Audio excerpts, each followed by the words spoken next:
morning, everyone. Let's start this session in the second day. And we're sorry for the delay, for technical problems and other problems, other issues related to World Cup. This session is about democracy and climate justice. And in light of the climate change issue, there is a direct link between the climate change and the challenges that democracy is facing. And these challenges will be maximized as long as we don't find quick solutions for the climate change problem. We have two paths in front of us in light of the current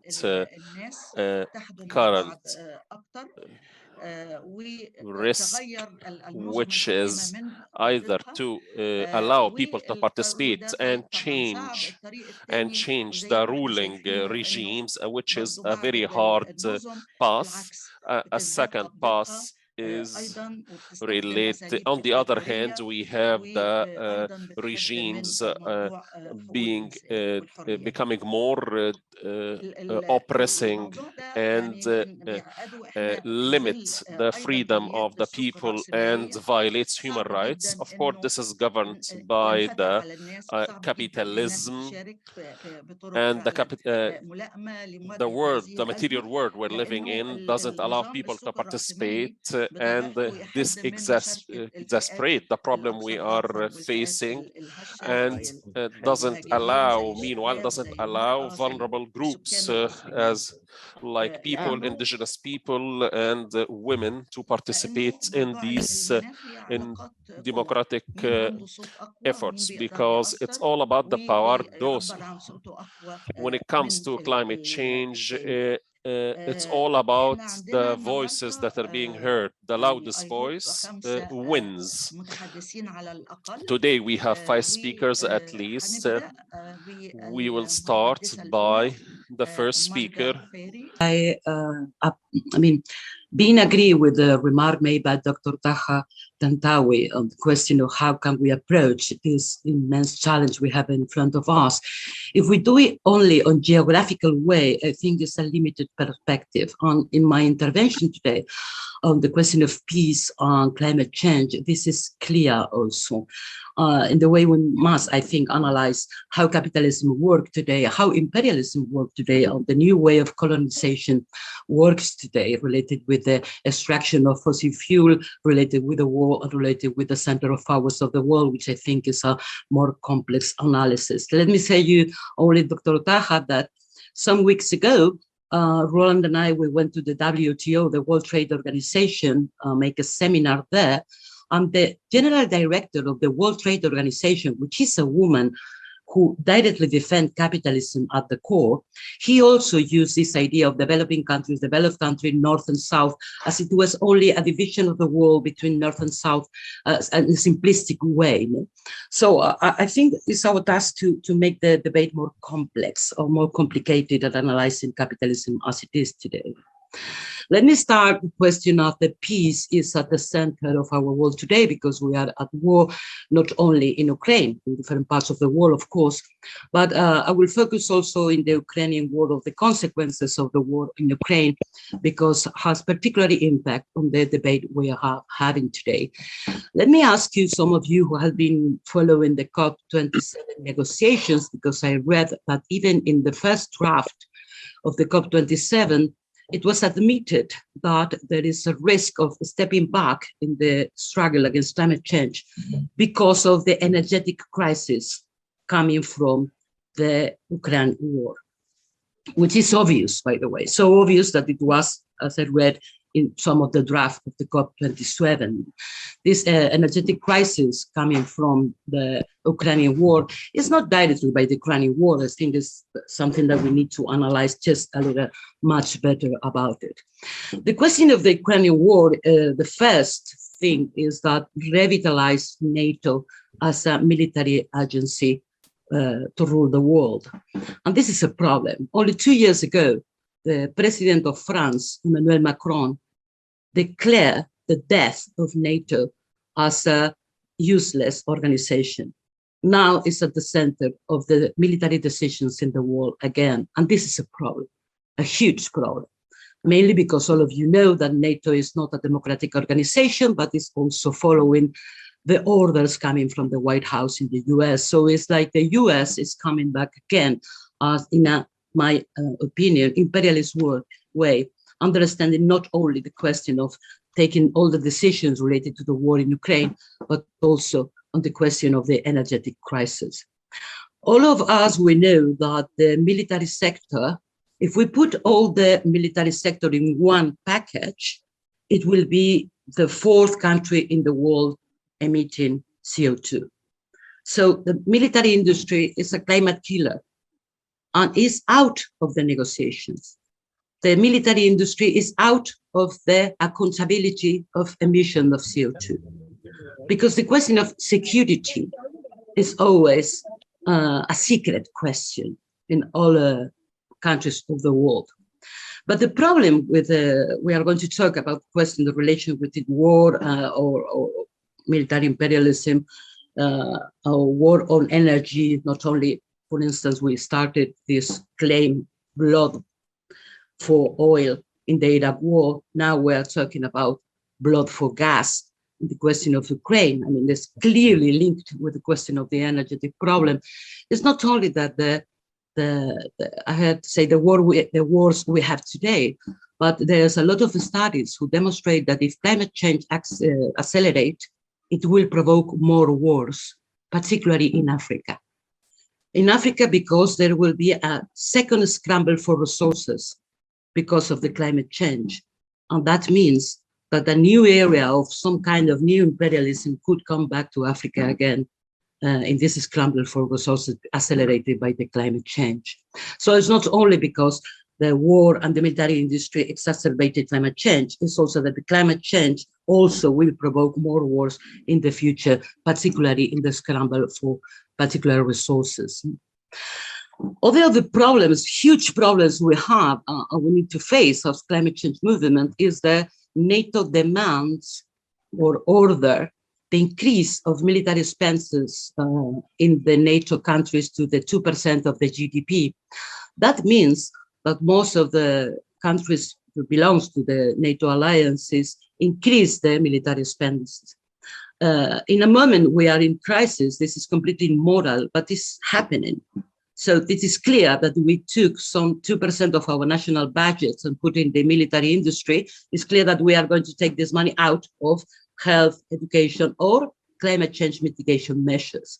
So this is in the north, in the Atlantic Alliance, but has also consequences in the south, particularly because of the money put in the military industry, which is, as you know, corrupted, dark, I mean, no transparency at all, and we never know where the weapons ended when the weapons are created. So let me start by saying that the first thing I think we need to say clearly, that even in military way of thinking, there is no need for more weapons in the world today.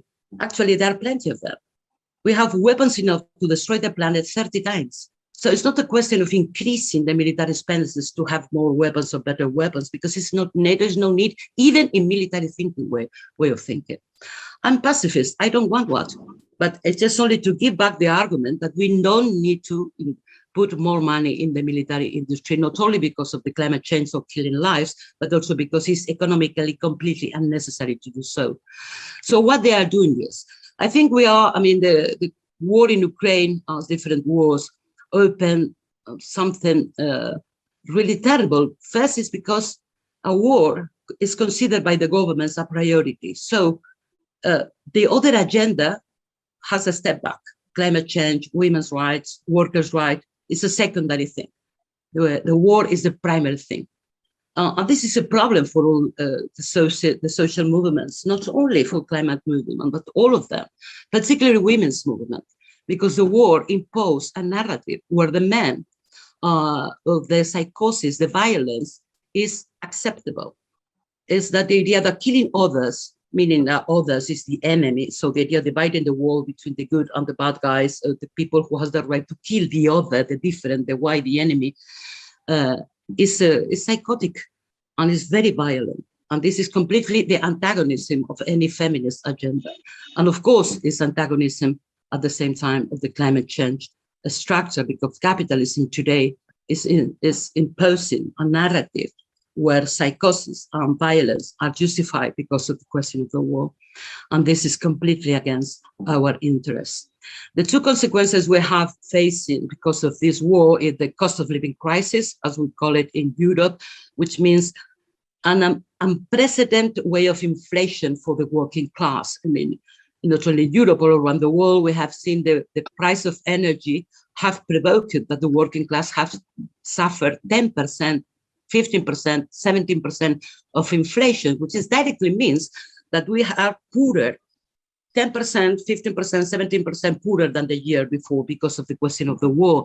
But the world narrative said that it's a sacrifice we have to do in order to support the world effort. And the second consequence, I'm going very quickly, is the USA dominance again. At least we can see clearly that Europe has lost completely the capacity of intervening in a war, even in our continent. And the US is taking again the idea that they are the police of the world, or they are taking the decisions that we defend that the UN has to take, but has taken by NATO, not by the UN in terms of military decisions. No? So we know that the wars and the military expenditures and the industry is a climate killer, but there is a link, and we need to put this at the center of our debate, a clear link between the climate change, the fossil fuels with the military expenditures, because not only the US, but other countries, but particularly the US, use NATO to invade countries or to protect the idea of the energy resources for them. So defending peace has to be one of our main demands for climate change. And defending peace not only to save lives, because people are dying, but also in order to contribute to save our planet and the nature in the future. And this draws me to the last part of my intervention today, which is the idea of disputing the idea of the future to the capitalist narrative. Let me call it capitalist narrative because it's not neoliberal, it's capitalist, clearly, who's saying that climate change, war in the world, and injustice are something like inevitable. We cannot do anything against, or at least not enough, because the challenges are so huge to stop the war, stop climate change, and fight for equality, but it looks like impossible to change that. So I must say that I'm very glad to see that that is not true. And there is a lot of movements and a lot of academics and a lot of philosophical tendencies which are starting thinking beyond growth, beyond capitalism, or how can we stop climate change, changing the economic system. So I think it's from all these theories coming from the colonial theories or the deglobalization theories or even the degrowth, which I'm not very agree with, but there is a lot of interesting things inside the degrowth theory, opens the window to think, and it's an opportunity for us to think how to dispute this dystopian narrative of the capitalism today. Let me just finish in saying that if at the beginning of our century, the World Social Forum launched this beautiful idea of another world is possible, which was the confrontation of the Margaret Thatcher, there is no alternative. I think it's time today to say that, no, we don't want this future, which is a perpetual capitalism with climate change and war. We want a peaceful war, stopping climate change, and a fair world. And we can do it, we're thinking in a very different way. And how to do it, just only to say that it's clear that in this seminar and in different parts of the social movement, activists all around the world, that it's time to defend the intersectionality, mixing alliances, shared place that make us not only more useful, but also stronger, and can help us to understand why the contemporary neoliberal narrative insists quite successfully, by the way, on making us believe that a correct moral attitude is enough. Now, it is not enough with a moral attitude. We need to organize ourselves, to interlink ourselves, to share and exchange our views in order to be more effective. So I want just only to finish in that I think that one of the first steps to asking to stop climate change is to demand the elimination of all the nuclear weapons in the world as a first step. I mean, the immoral attitude that the capitalist countries are thinking, are talking on the possibility of a nuclear war in the world is completely unacceptable. And it's clear that we have a treaty, we have the legal umbrella for the elimination of all the nuclear weapons, and I think it will be something really very beautiful to include this in all our struggle for a world when we can stop climate change. Thank you very much. Thank you, Fatma. Because yesterday I started, I've made an introduction that I've made an introduction about what I wanted to talk about today. I would like to say briefly, as Dr. Taha said, and has said, most of us said that our problem, our fight is with capitalism, not people. Capitalism is the cause of the destruction of everything around us.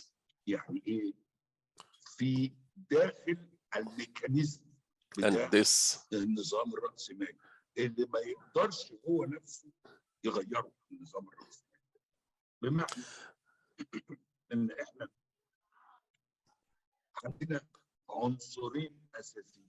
we have two factors we're fighting in the capitalism, and which lead to inevitable destruction of the planet. The first factor is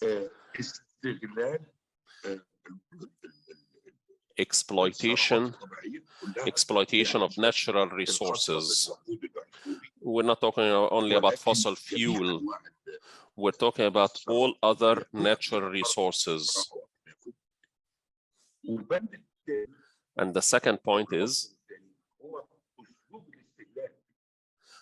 the method of exploitation,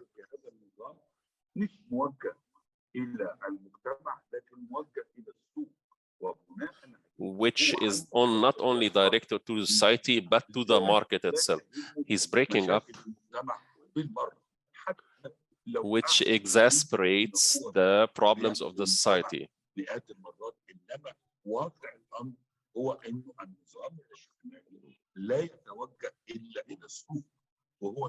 Their control is directed always to the market, and that's the method they are using, which leaves no way except for some suggestions that were made yesterday. And I mean by that, how we can impose taxes in order to use such funds or such taxes in order to fix the problems that capitalism have created.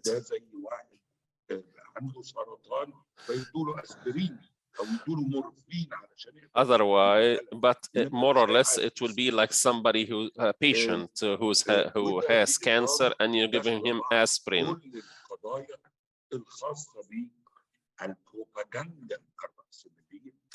And in line with that, we need to deal with all the propaganda and the issues that are related to capitalism. We need to say that we need to focus that there are efforts to save the planet. Some people say green economy.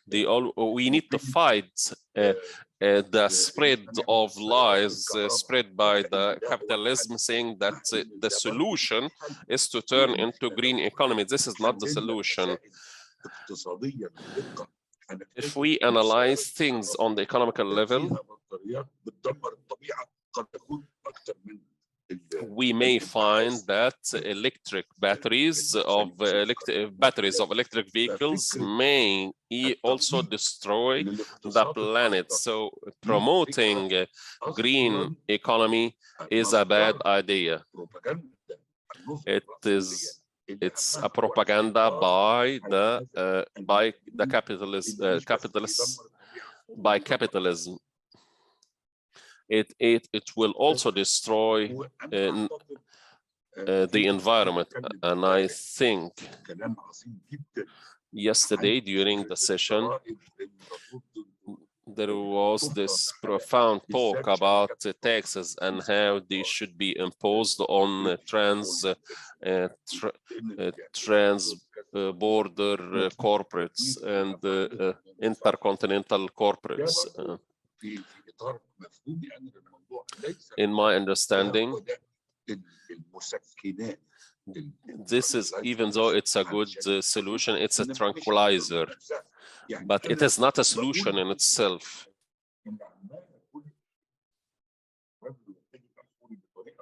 I'm sorry, he's breaking up.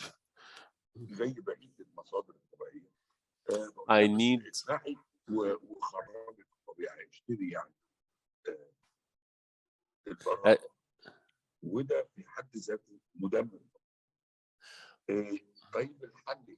then what is the solution? This is what I would like to ask. Some people say that solution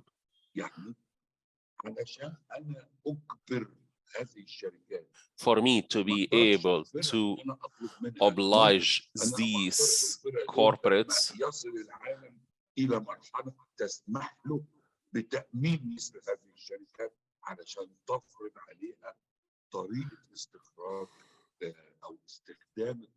I shouldn't wait until I'm able to confiscate such corporates so that I can impose on them methods to fix the problems they have made. I should instead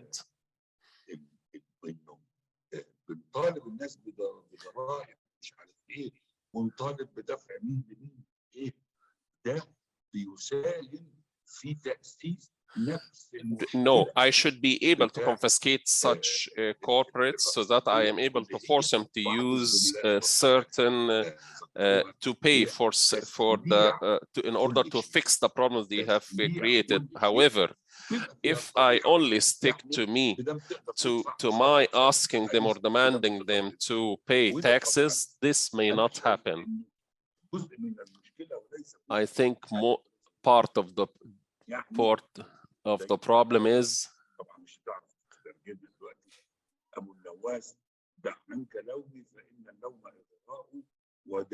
he is referring to an Arabic poem saying that it's like a blaming game. All the COPs events, me and my colleagues have spoken yesterday.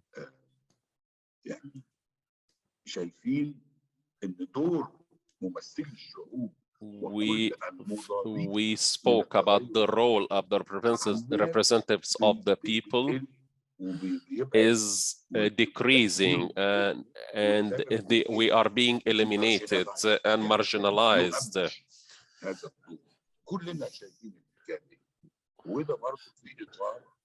And this happens in the framework of the influence of capitalism. Now, I am calling for holding a COP that represents the people, that is separate from the original COP that is being held on an annual basis. In the light of the climate change, there is our chance to create new consciousness for the people, so that people become aware and they may feel and realize the importance of the problem that we have at hand, and how efforts being promoted by capitalism are not the solution. We need to find the proper context to deliver our voice, and how it will genuinely help in the crisis of climate change. So in brief, there must be a new channel, a new light that would show the people the right way of thinking, the solution. And I even go further than that. We need to have something called the COP of the people, a sort of conference that should have maximum institutionalization, and it should be under the umbrella of the UN.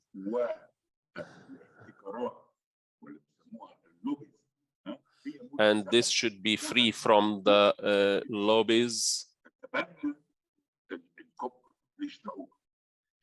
This should be COP for the people, and it should be separate from the official COP, and it should form a political stance, a political position, an economical position, and it should have an internal mechanism to administrate, and it should be funded independently, and we should choose who to participate in it, and once we reach resolutions and recommendations, we should call governments and to be able to negotiate on fair ground, away from agendas, and to avoid marginalization, or to avoid being marginalized. And we should form our demands, and people should realize that the efforts that we are making is the only way to save this planet. And this is a crisis we are facing. However, it is a chance for us, opportunity for us to deliver our promise on the global level that may take away, that may bring down capitalism and would take away its legal coverage. As I have mentioned yesterday, rich people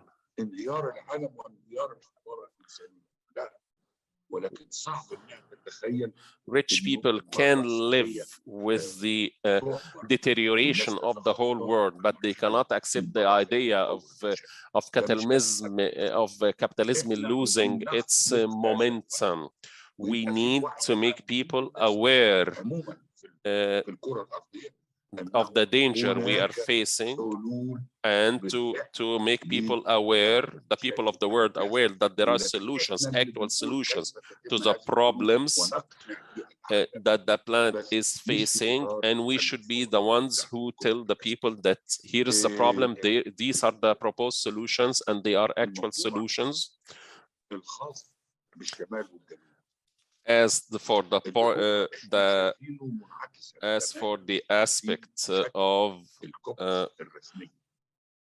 North and the South, the relation between North and the South, and we have seen it clearly in COP27.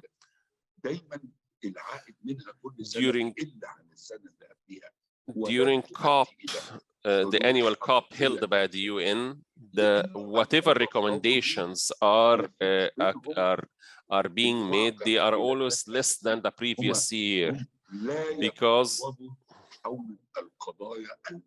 the players do not negotiate about the main problems. They are always talking about the tranquilizers. This is why we have no solutions, because capitalism, unfortunately,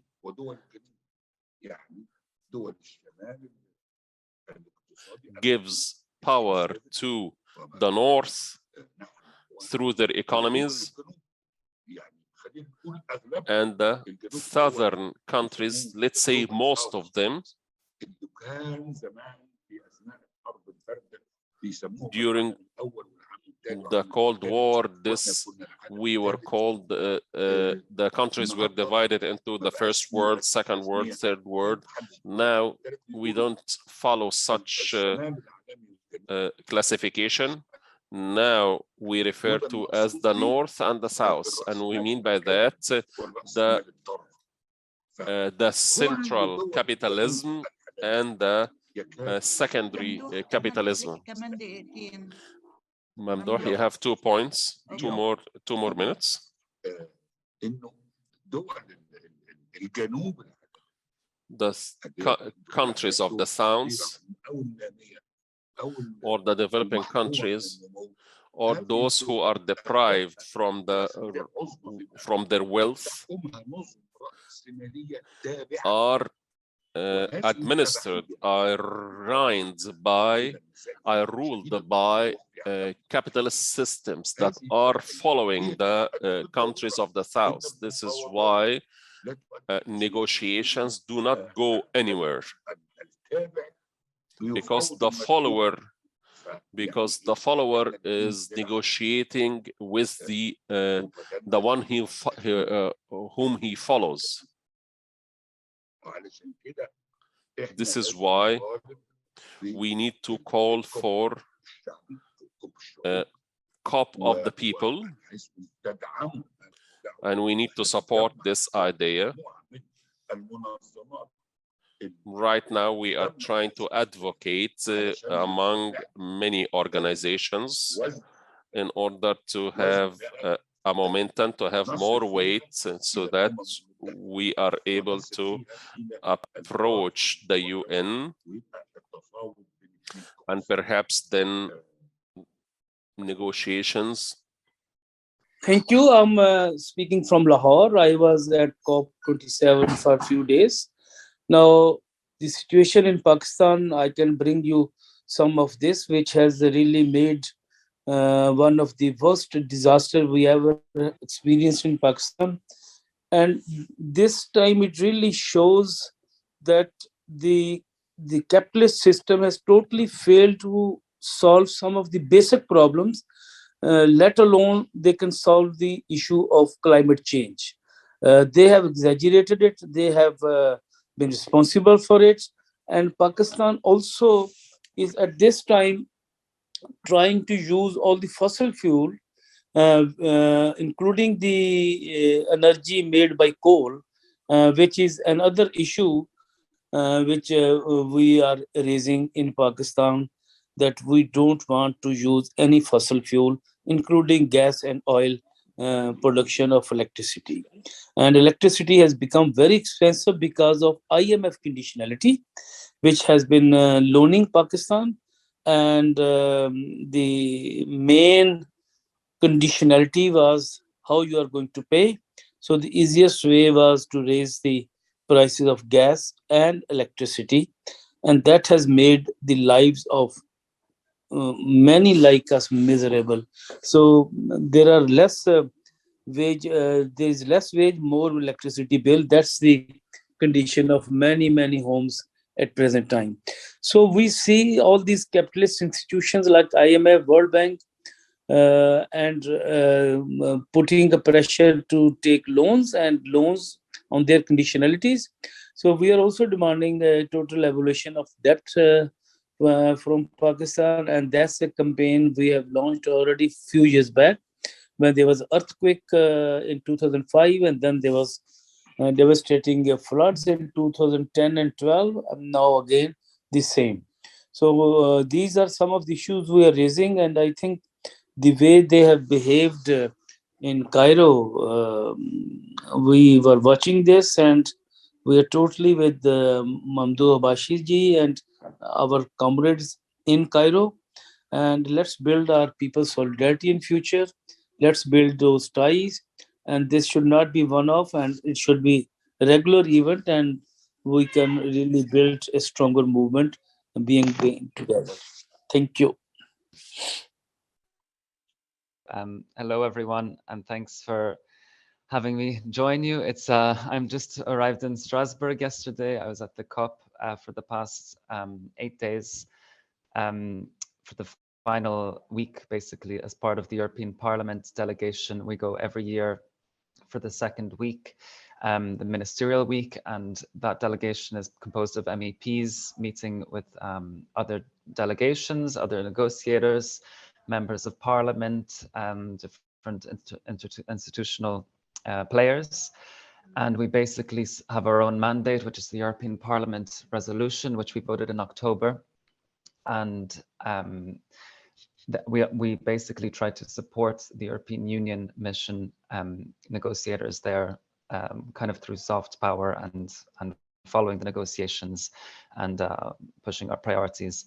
The reason that this year was a bit better than previous years is that we actually had a good mandate this year on the question of loss and damage, which, as you all know, is one of the big issues at this last COP, and it's one of the small areas of success with this final COP decision. So the European Parliament was the first institution, let's say, in the Annex 1 or Annex 2 countries to actually outright support this fund without any sort of middle ground position. I'm going to go into that a bit later now about the EU position. But it was interesting with this mission, with all these meetings. We met with Pakistan, for instance. We just heard from our comrade there in Pakistan. We met the climate change minister, Sherry Rahman. We met with members from Bangladesh. We met with members from the Marshall Islands, people from and the minister from the Maldives, many countries, and the loss and damage issue came up a lot, and they were happy that at least the European Parliament was in support of this. But of course, the EU's position as a whole was a bit more nuanced.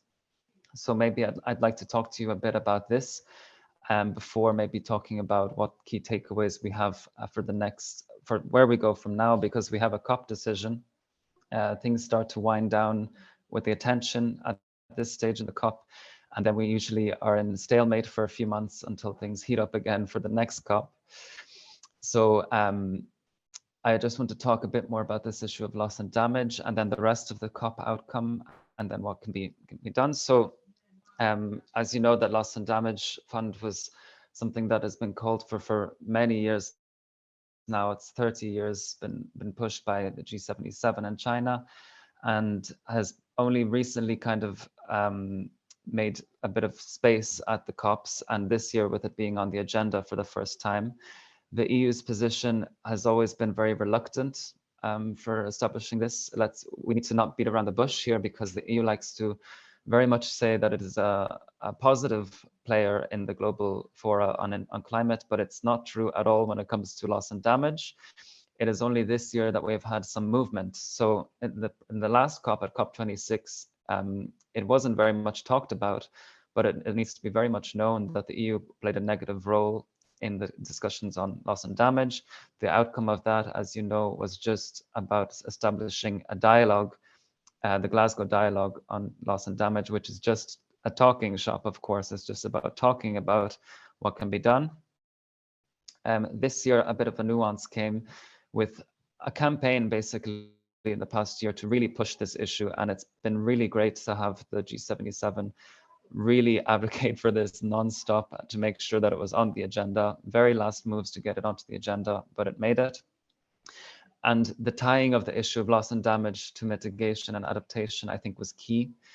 It's clear that the EU came very unprepared on this issue, and a lot of talk, but not a lot of engagement with the proposals that were on the table. We only got some sort of movement from the EU on the Thursday of the second week of the COP. Now, just think about how late that is in the game. We're talking about 2 weeks of high-level negotiations after a pre-COP, after a whole year of bilaterals and other preparations. And only on the Thursday did we hear that the EU would be willing to move to a solution on loss and damage that would be nuanced, or a mosaic of solutions, as we kept hearing, because the EU, as you all know, wanted an approach to loss and damage that would shift the responsibility.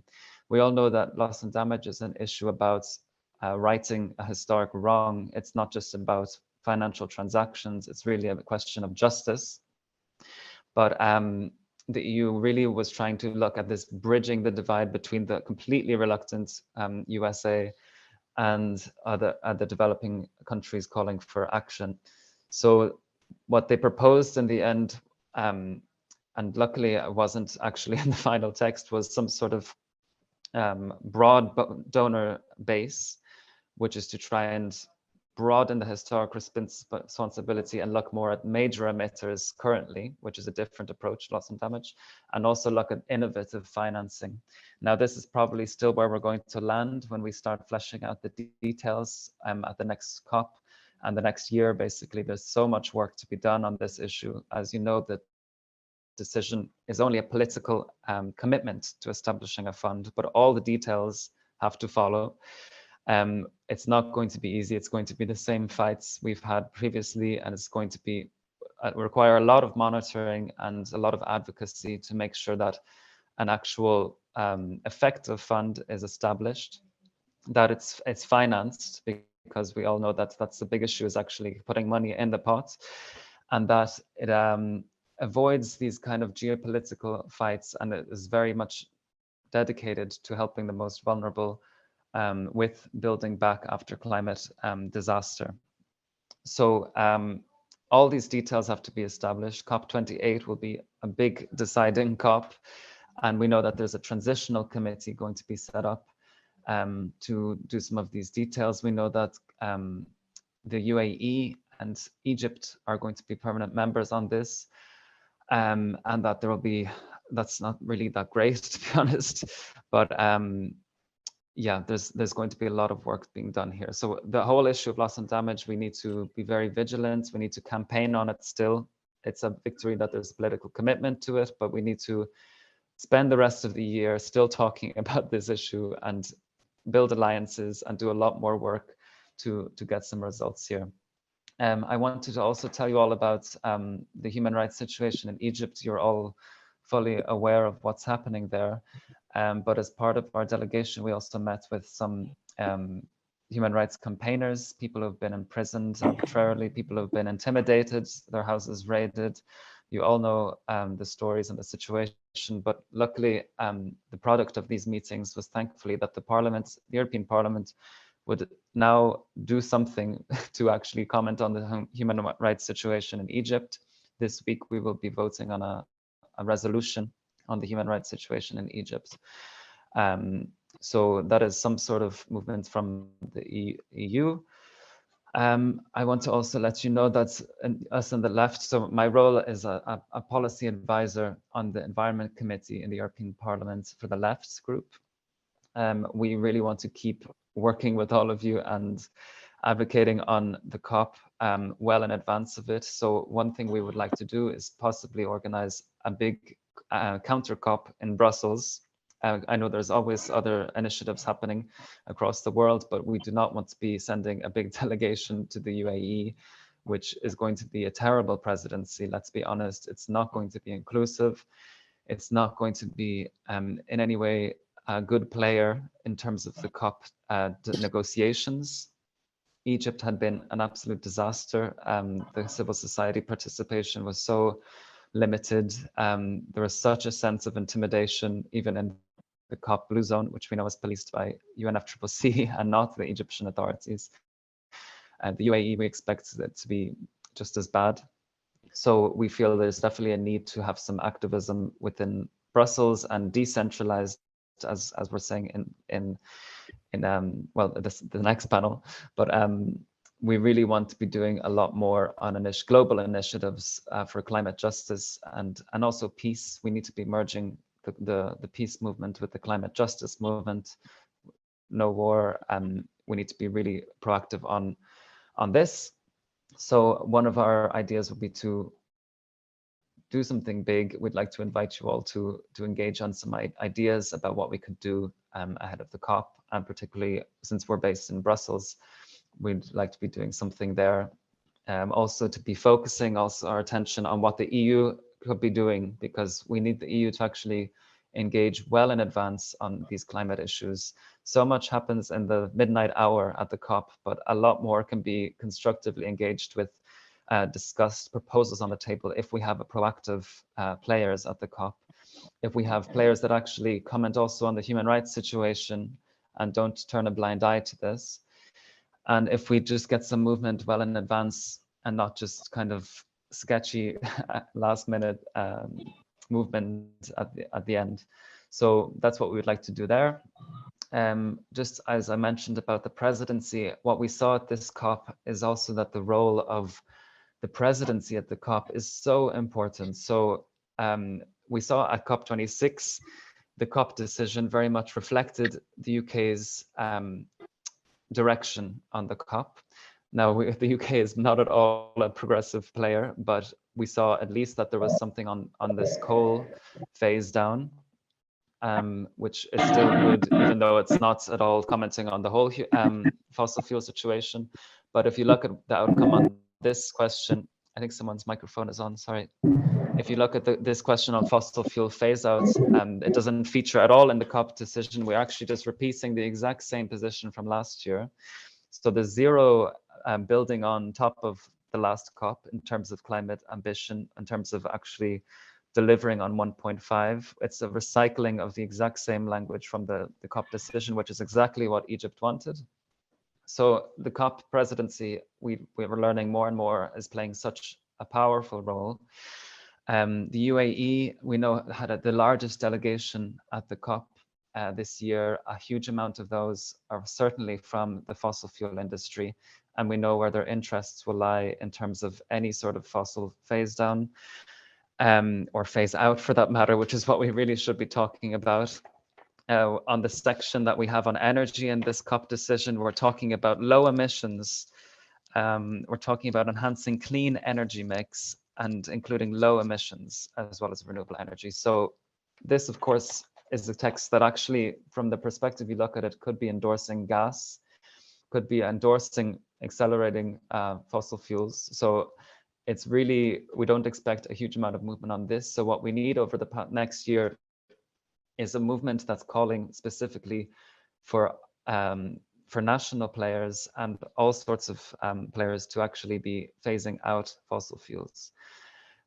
This needs to be done at every level, and we need our parties to be demanding something on this at the COP and really pushing the UAE presidency to deliver on this. We cannot have a recycling of COP26 language, which is really pathetic language, as we all know. It's about phasing down unabated emissions and about the inefficient fossil fuel subsidies, which again means absolutely nothing. We need also the G20 to be somewhere where there's movement. The G20 didn't produce a lot this time. We need, obviously, climate to be mainstreamed into every international forum over the next year and demanding movement on these issues in a just way. Let's see. So that's just a bit on the climate mitigation issue, which we know was one of the very disappointing outcomes of this COP. So other key takeaways, let me see. As I said, we need climate to be really integrated into every platform over the next year. So we need to be very loud as a global movement at every sort of forum, and to make sure that there's movement and preparations actually done for the next COP, that it's not just left to the final months. One kind of hopeful part of this COP is about the Bridgetown agenda, which you have all probably heard of, and Prime Minister Mia Mottley of Barbados and her proposals for special drawing rights and this whole rewiring of Bretton Woods.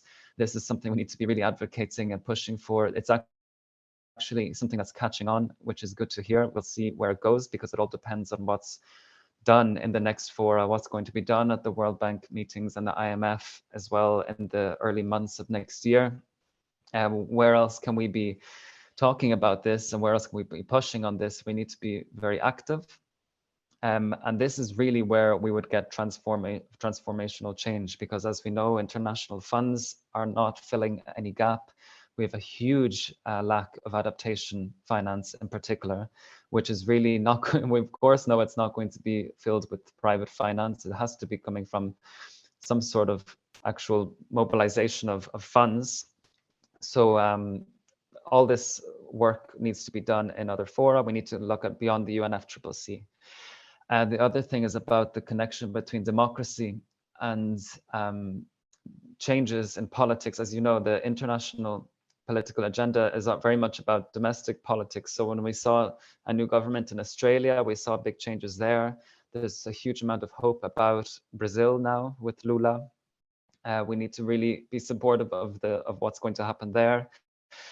And as you all saw, Lula got a very big welcome, and even I was very heartened to see even the right wing of the European Parliament even welcome him, and that's something that really kind of hit home that actually this is something we need to build on, and Lula's presidency needs to really deliver, and we need to be very pushing on for some concrete outcomes there as well.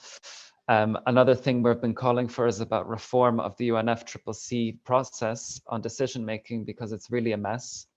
There was 45,000 delegates at the COP, as you know. A very few of them are actually negotiators. There's a huge space still available for fossil fuel and vested interests to actually influence negotiations, and this is really not acceptable. We also need to talk about proper and meaningful inclusion of the least developed countries and vulnerable parties. We need to stop having COPs going over time, because who was actually there for the final hours of the COP? It's the most funded interests, the most funded parties. So in the plenary at the dawn of Sunday, 2 days after the COP, we had the final decisions being made. So we know that many delegates were not actually even able to be present. So something we need to advocate for is about reform of the process. And finally, because I'm sorry for speaking for so long, just to also talk about conflicts of interest, we need to be talking about this not only at the COP, but at every level. So at national levels, at regional levels, we need policies on conflicts of interest to actually concretely stop these vested interests from influencing policy so much, and for actually having meaningful dialogue with those who are actually most effective and those who are part of the climate justice movement. I'll stop there if there's any questions. Basically, my intervention is mainly about what the EU has done, where we've progressed and where we haven't, and yeah, what we can do over the next year. And I really invite you all to get in touch to build up some actions over the coming year in a way that's going to actually hopefully push for some meaningful outcomes at COP28 and in other areas where we can have some action. So thanks very much. First of all, I would like to thank all the participants. I have benefited a lot from all your interventions. However, me as being the last speaker, this puts a burden on my shoulder because I don't want to repeat what you have said. However, I would like to say, to determine some points where I would like to show where the liberalism has failed. The first point is when it comes to economy, the new liberal economy, it's totally different from economy as a branch of knowledge, because economy seeks to maximize the wealth of a nation by maximizing its wealth and divide this wealth on the people. However, new liberal economy only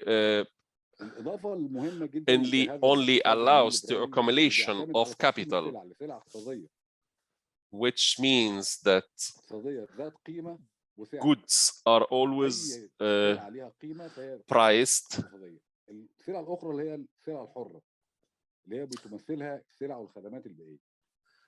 Other than that, on the other hand, we have other goods that cannot be quantified, like water, air, environment in general.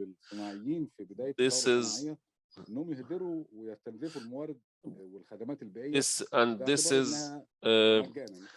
this is how the new industrialists in the beginning of the Industrial Revolution were able to destroy nature, because they didn't care for the natural resources.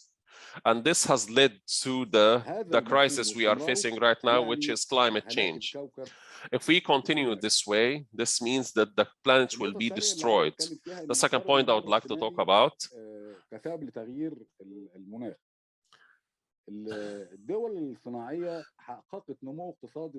how industrial countries have accumulated wealth through manufacturing, which is true. Through manufacturing, you add the highest value. The most added value is done through manufacturing. Applying this principle allowed for the accumulation of wealth in the developed countries. This accumulation cycle consists of capital that produces goods that brings more capital. This accumulation, however, on the other hand, بمعنى هذا الكلام ان ممكن يبقى مفهوم ان ازاي الدول الصناعيه لم تساعد او تعمل او ترغب او but yet these developed countries in their best interest is to keep developing countries always consumers of their goods. However, lately developed countries, these developed countries were able to produce cement, plastics, and more pollutants, which creates two goals. Oh, sorry. Developed countries introduce to developing countries more polluting industries like cement and plastics. They build their factories in developing countries in order to make use of the cheap manpower. And on the other hand, and at the same time, they always maintain that such industries do not add any value in the form of technology to developing countries. However, so now we have two categories of countries: developed countries which produce advanced goods, and developing countries who produce less sophisticated goods and produce pollution to the world. Now we have developing countries who produce raw materials and less advanced goods, and they consume all the goods coming from the developed countries. There is also another aspect we should take in mind, which is analysis of power or powers within a certain country. There are the elites within a certain country, usually a developing country. Those elites do not allow the vulnerable groups to make any profit or to accumulate power nor wealth. So how can developing countries face climate change while they have no political momentum or political scene? Another point I would like to raise: some people have spoken about green economy as a model, or a model that carries the solution to the problem we are facing. When I think of green economy, I do not think of it from the new liberal perspective, I think of it as in terms of how you are going to bring about green economy. Are you going to import? Are the developing countries going to import machinery that will be used in green economy because they cannot produce such machinery themselves? Then, with the rise of the new liberalism, the future, the way the future is going to be, you cannot miss, because colonialism is coming again. The role of the state is being marginalized. New liberalism controls all the international players, whether they are IMF or World Bank or other players, which are already working to bring about globalism, and what they care about is making the maximum profit that can be made, which is contrary to what is called, to what we call justice. Transcontinental corporates are now dominating the international markets. New liberalism has diminished all the sort of profits made by the vulnerable groups, and have made a gap between, enlarged the gap between the rich and the poor. This new liberalism, what it only cares about is to protect the investments and the wealth of the rich, which is against the idea of democracy. And this helps spread diseases and more people become poor. For us to be able to fight neoliberalism, we need to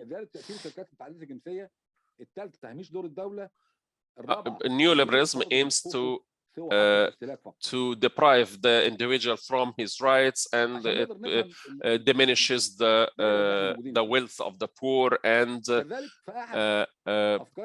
marginalize the role of the states. Therefore, we need to do one of two things: either to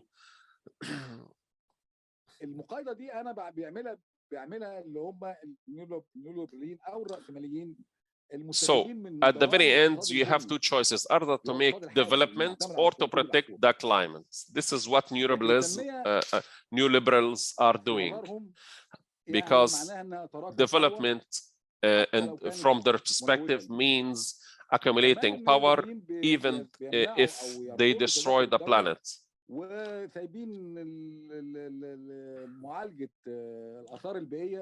And they don't really care about fixing the problems they have caused on the climate level. لكن الدول الفقيره تعمل تنميه الاول، تنميه زي التنميه بتاعتنا دي اذا هم سمحوا يعني، وبعدين نخضر. Green economy is out of the hands of the developing countries. Only developed countries can do that. But what is notable here is that research institutes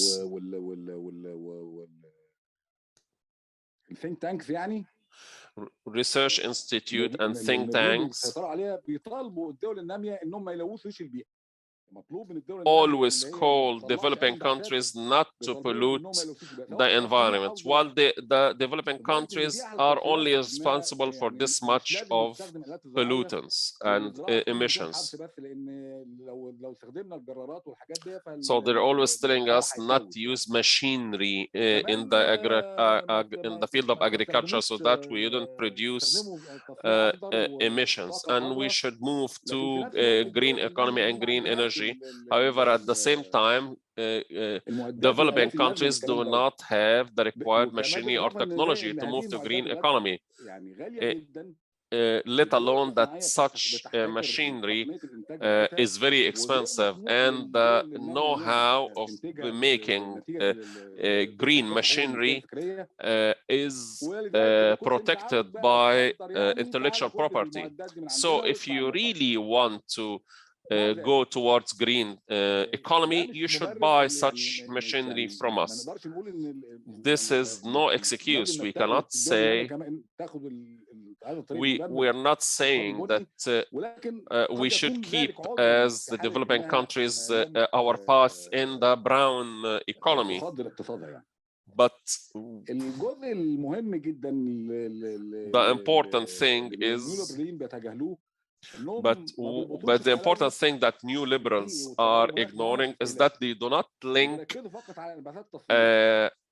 climate change and pollutants and emissions to consumption patterns. The Americans consume about 1/3 of the natural resources of the world. If we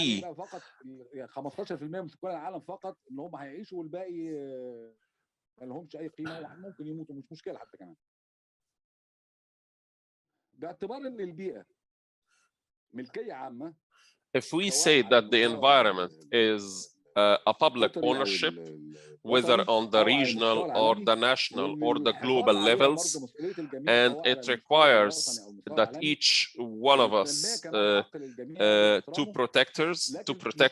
مش معناه ان انا نحط المساله البيئيه كقيد على التوسع في التصنيع اللازم للتنميه. ده لازم يكون مرفوض، ولابد ان كمان نبحث عن مسار بديل. We need to find alternative solutions, alternative ways to we need to find alternative economy, and not follow the new liberal economy. This new economy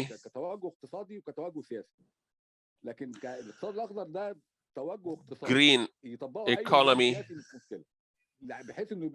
economy should be used by any political movement regardless of its conventions. However, on the long run, green economy will bring about many benefits. It will improve the way economy is run.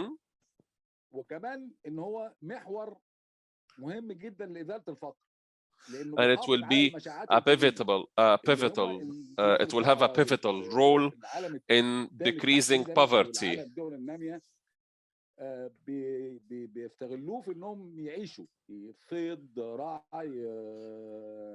And it will bring more benefits to the indigenous people.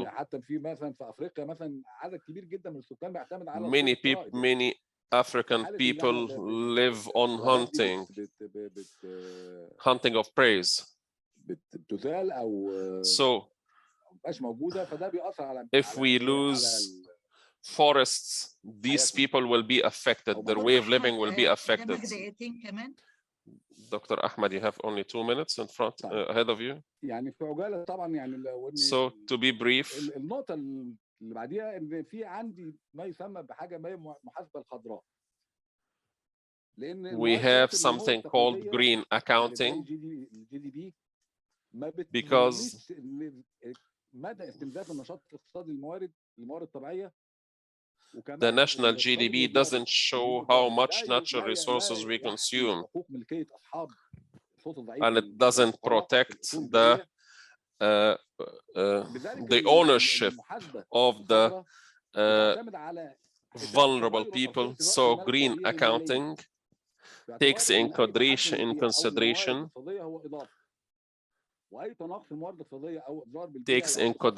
consideration this aspect. This methodology will give me a more accurate indicator for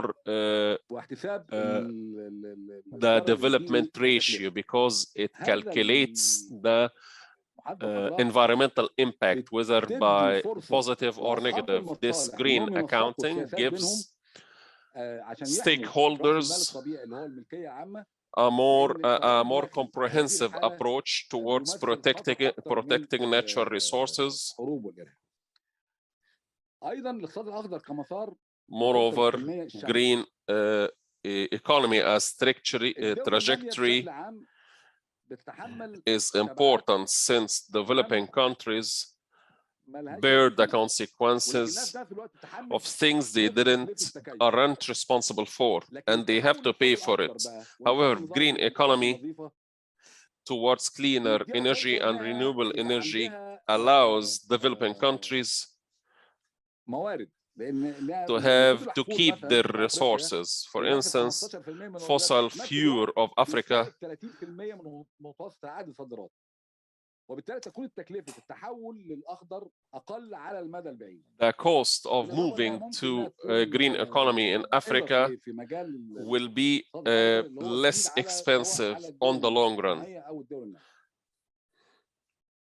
في النهاية عشان خاطر At the بس ما very end, نطولش، because of taking too much أنا time, واحد من الناس المؤمنين بأنه I'm one of the إن people مفيش who تعارض بين believe التنمية والحفاظ على that البيئة. there is no بمعنى إن contradiction إحنا between تحقيق مكاسب جميعاً development أو مبدأ and win-win. protecting the environment, لأن تحقيق التنمية المستدامة أو because التنمية reaching ضمن كل sustainable الموارد development المتاحة and ecological ممكنة development إذا تم within التركيز على the احتياجات فقط، existing احتياجات means البشر وليس رغباتهم.